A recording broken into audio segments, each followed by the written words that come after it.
Breaking barriers. Bruce Lee's untold. Fight beyond the legend. Look closely.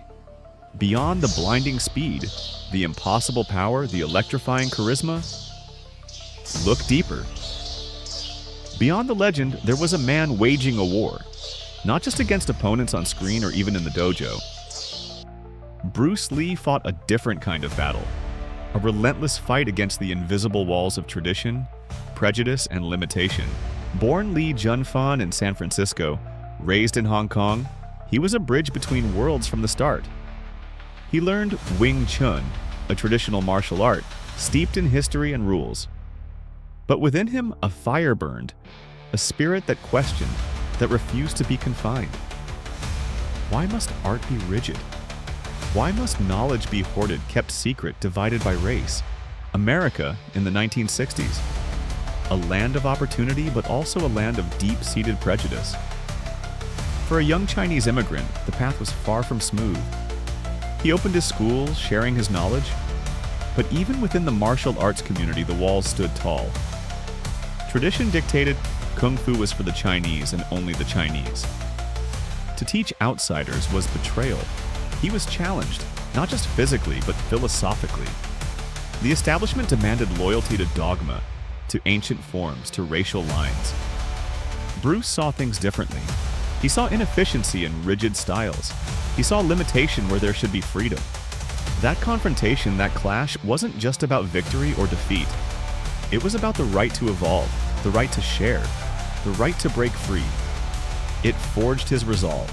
Frustrated by the classical mess, the stagnation he saw, Bruce dared to dismantle the structures. He began to develop Jeet Kune Do, the way of the intercepting fist. But JKD was never meant to be another style. It was a philosophy, a mirror for self-discovery, using no way as way, having no limitation as limitation.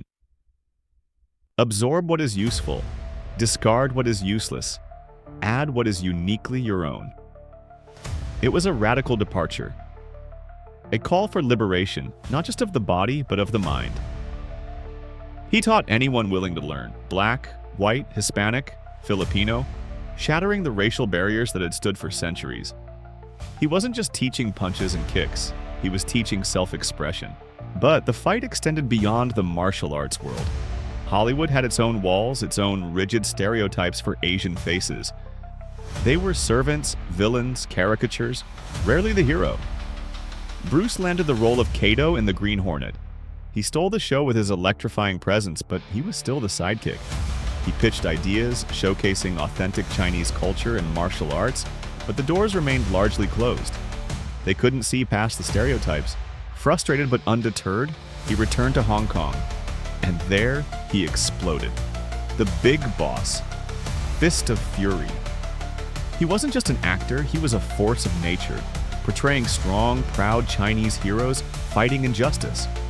He became a symbol of cultural pride, not just in Asia, but for marginalized communities everywhere. He showed the world what an Asian leading man could be. Hollywood finally took notice. Enter the Dragon. A landmark film, a fusion of East and West, made on his terms. It catapulted him to international superstardom. He had smashed through the gates, he had proven them all wrong. But, tragically, the world would only get a glimpse of the peak he was reaching.